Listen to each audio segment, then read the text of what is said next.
Lors de ma première vidéo, j'ai tenté de vous expliquer en quoi consistait le tokusatsu, ses forces, ses faiblesses, et surtout pourquoi il mérite votre attention au-delà de toute considération culturelle. Problème, malgré les apparences, il y a énormément de choses à voir, si je vous assure, et il est difficile de savoir par quel bout commencer, selon les affinités de chacun, et c'est là que j'entre en jeu. Dans ce second numéro, je vais vous parler d'une de mes séries préférées, une de ces séries qui m'a fait découvrir et véritablement lancer dans le tokusatsu, et convaincu qu'il faut parfois aller au-delà de ces vilains préjugés. Une série qui montre qu'on peut faire quelque chose d'ambitieux avec des concepts farfelus, une bonne dose de caoutchouc, et surtout un grand verre de jus de fruits. Aujourd'hui, on va parler de Kamen Rider Game.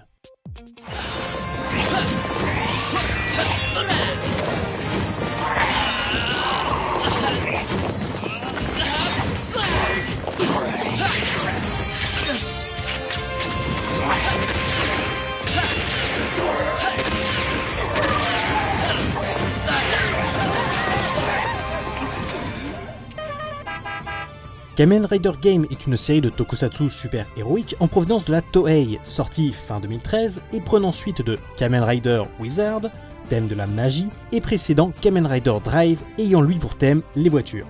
Il faut croire que chez la Toei, ils avaient décidé de s'accorder sur des thèmes un peu plus originaux cette année, puisqu'en face, pour leur licence Super Sentai, on abordait le thème des trains.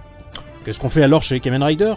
Bah pourquoi pas les fruits tiens, histoire de donner envie au jeune public de consommer de bons fruits bons pour la santé. Le concept y est alors très simple. Via les habituelles ceintures dont est équipé chaque protagoniste, on y colle un objet en forme de cadenas appelé l'oxyde, représentant lui-même un fruit en particulier. L'orange, la banane, le raisin et j'en passe, il y en a pour tous les goûts. Oui, même ce truc absolument infect qu'est le durian. Les Japonais n'ont décidément aucune limite. Et pour accompagner tout ça, il fallait aussi marquer la série d'une certaine empreinte, autre que dans le concept, parce que sinon ce serait évidemment trop facile. Pour l'occasion, afin de scénariser la série, la Toei fait appel à un grand fan de la licence Kamen Rider qui a conçu et scénarisé plusieurs œuvres à succès à côté, Gen Urobuchi. Si ce nom vous dit quelque chose, c'est normal. Plus connu dans le monde de l'animation japonaise, il est l'homme derrière des œuvres telles que Magica Madoka, la première saison de Psycho Pass, mais aussi du roman d'origine Fate Zero qui a été adapté ensuite en série télé en guise de préquel à Fate Stay Night, ou du visual novel Saya no Uta. Bref, ce n'est pas n'importe qui et encore moins un débutant. Qu'est-ce que l'on raconte dans Game ? Bon, je sens que ça va être compliqué, alors installez-vous et je vous explique le pitch. La série nous raconte donc l'histoire de Kota Kazuraba, un jeune homme vivant avec sa sœur dans la ville de Zawame et qui, comme beaucoup de jeunes en fait, galère à joindre les deux bouts. Toujours à la recherche d'un petit travail qui égayerait son quotidien, il fait aussi partie de la Team Game, une équipe participant au sport local, des combats de danse de rue. Parce que pourquoi pas après tout. Cette activité est arrivée quelque temps après que la société Yggdrasil Corporation ait repris en main la ville, jusqu'alors simple ville de banlieue un peu isolée. Cette modernisation a certes boosté l'activité de la ville, mais l'a rendue très industrielle et Yggdrasil, en grand fondateur de cette nouvelle version, l'encadre bien trop pour être honnête. Outre la danse, les gens participent au Invest Game. Mis à disposition par Yggdrasil, il faut plus simplement voir le concept comme une sorte de Pokémon. En utilisant de simples loxides, ces sortes de cadenas, on fait donc apparaître des monstres venant d'un lieu tenu secret du grand public et qui vont donc combattre dans une arène bien définie pour éviter tout débordement. Vous suivez jusque-là ? Alors à la recherche d'un ami mystérieusement disparu, notre héros va donc trouver un accès vers cet endroit tenu secret et il récupérera son Sengoku Driver, la fameuse ceinture de transformation. Il découvrira aussi que les fruits qui poussent dans cet endroit, une fois décrochés de leur arbre et en contact avec cette ceinture, se transforment en l'oxyde, ces fameux cadenas. Suite à une altercation avec un monstre de cette région inconnue, notre héros, désormais chamboulé par tout ce qu'il a subi jusque-là, il va commencer à se poser de sérieuses questions sur ce qui l'entoure, entre l'étrange ceinture qu'il a récupérée, l'origine des monstres et l'étroit lien qui semble se faire avec la société Yggdrasil. Bref, pour notre Kota, c'est le début d'une longue aventure qui nous en fera voir de toutes les couleurs.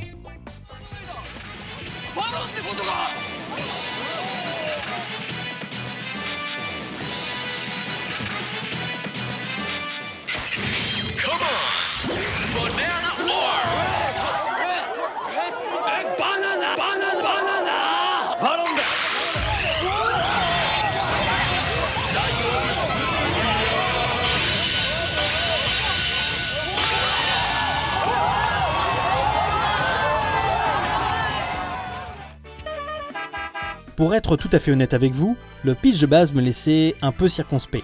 Un peu comme vous à l'heure actuelle, j'en suis sûr. Comme c'était l'un de mes premiers tokusatsu, je n'étais pas encore habitué à cette grosse dose de n'importe quoi totalement assumé aux racines même de l'univers de chaque série. C'est quelque chose, en fait, pour la parenthèse, qu'il faudra d'ailleurs assez vite assimiler dans le tokusatsu. La plupart du temps, aussi sérieux que puisse être le scénario, il y aura toujours une grande part de n'importe quoi, d'éléments de background un peu farfelus, sans qu'on vienne vraiment chercher à nous le justifier, comme on le ferait en Occident. Peut-être est-ce dû au fait que les séries s'enchaînent très vite, chaque année pour les grosses licences, et que tout expliquer, tout justifier à chaque fois serait grave rébarbatif. Et c'est peut-être pas plus mal, mais ça va mettre votre suspension d'incrédulité à rude épreuve. Bref, des fruits en guise de thème annuel, des transformations avec ces mêmes fruits qui tombent du ciel après l'apparition d'une braguette géante, des tournois de danse où la comptabilisation des points n'est jamais expliquée, et un clone de Pokémon sans queue ni tête. Kamen Rider Game, il faut l'avouer sur le papier, c'était pas gagné. Et puis, il y a eu l'élément déclencheur.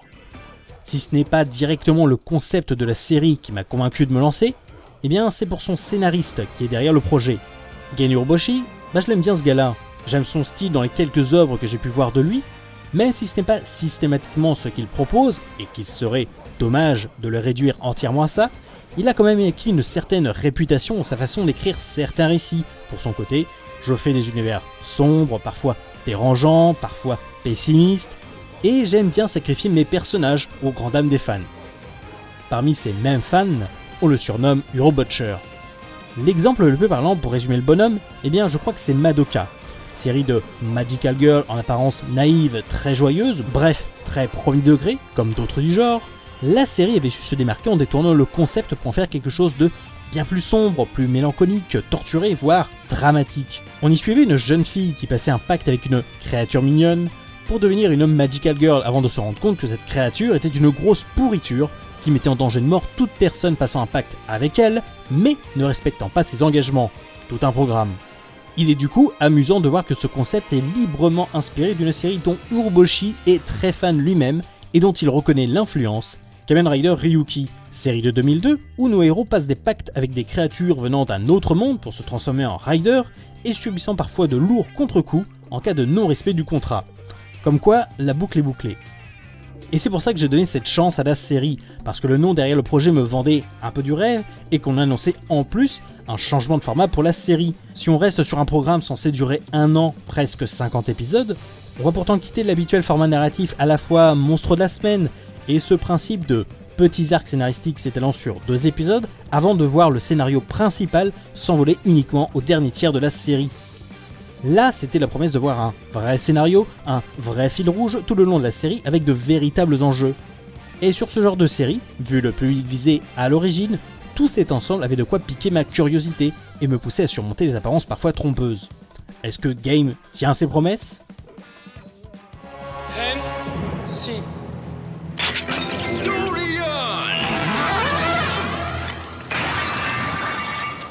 Lock on!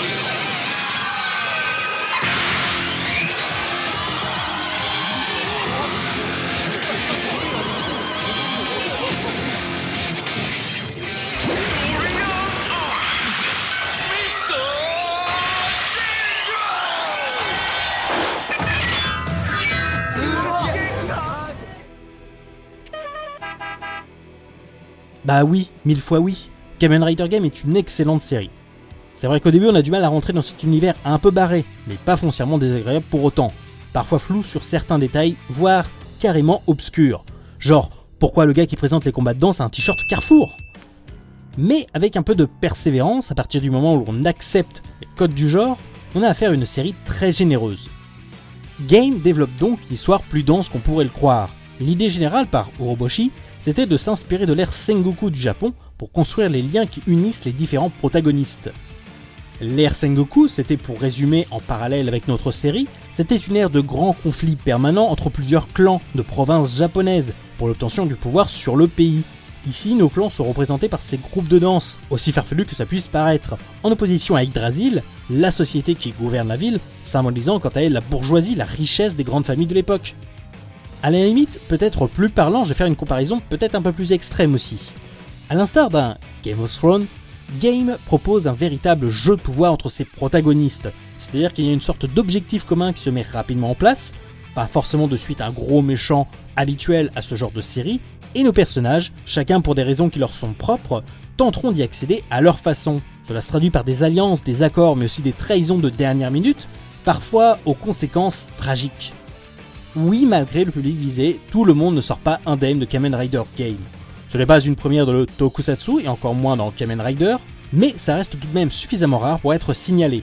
Attention, pas que faire mourir ces personnages en fait une bonne série par défaut, mais bien fait, cela donne de véritables enjeux, on ressent un petit peu plus quelque chose pour nos héros, qui pourrait très bien trépasser au prochain épisode. Et c'est là toute la force de la série, mettre en place un scénario qui se tient vraiment bien avec du recul qui se révèle plutôt ambitieux, tout en s'affranchissant de pas mal de codes habituels. On pourrait peut-être lui reprocher qu'à force d'avoir tellement mis le paquet dès le départ, qu'une fois arrivé à la deuxième partie de la série, on peut noter le début d'un véritable nouvel arc scénaristique après une bonne vingtaine d'épisodes, le scénario s'essouffle quelque peu. On comprend plutôt aisément qu'il n'était pas évident pour Orobashi de se maintenir sur plus de 45 épisodes, avec les obligations de la Toei, que ce soit en termes de longueur ou de fonctionnement, comme l'obligation par exemple de renouveler les armures des Riders ou l'apparition de nouveaux monstres pour pouvoir vendre du jouet derrière. Mais qu'à cela tienne, la barre reste tout de même très haute malgré tout, je suis resté captivé jusqu'au bout. Surtout qu'au pire, l'avantage de cette longueur, c'est que de nombreux personnages actifs de la série, ils ont au moins leur petit moment de gloire, ont suffisamment de développement pour qu'on puisse s'attacher à eux, et ça c'est vraiment appréciable. Certains vous laisseront peut-être sceptiques à nouveau dès le départ, mais pour mieux s'attacher à eux ensuite, comme l'atteste par exemple le personnage d'Oren Pierre Alfonso, ce japonais naturalisé français qui passe son temps à parler avec des mots de notre belle langue quand ça lui chante et à la dégaine bien particulière, lui donnant alors une saveur humoristique bien spécifique. Bref, Game c'est aussi une belle palette de personnages où l'on finit par y trouver son compte. Et puis tout simplement, malgré les moments sérieux, la série est extrêmement fun à suivre et à regarder. La série n'oublie pas d'ajouter une bonne dose d'humour absurde entre deux moments importants, sans forcément ruiner les enjeux et la tension dramatique qui s'y développe. Elle sait décompresser quand il le faut. Même la réalisation, pour du tokusatsu et son côté fauché habituel, elle s'en tire avec les honneurs, avec une chouette mise en scène de les combats, le tout soutenu par des designs d'armure généralement superbes, malgré la base faisant des super-héros qui ressemblent à des fruits. Bah ouais, ça paraît ridicule de loin, mais c'est pourtant hyper fun à regarder, voire même à analyser la façon dont ils ont transposé la réalité du fruit pour en faire quelque chose de fonctionnel. C'est toujours très inventif.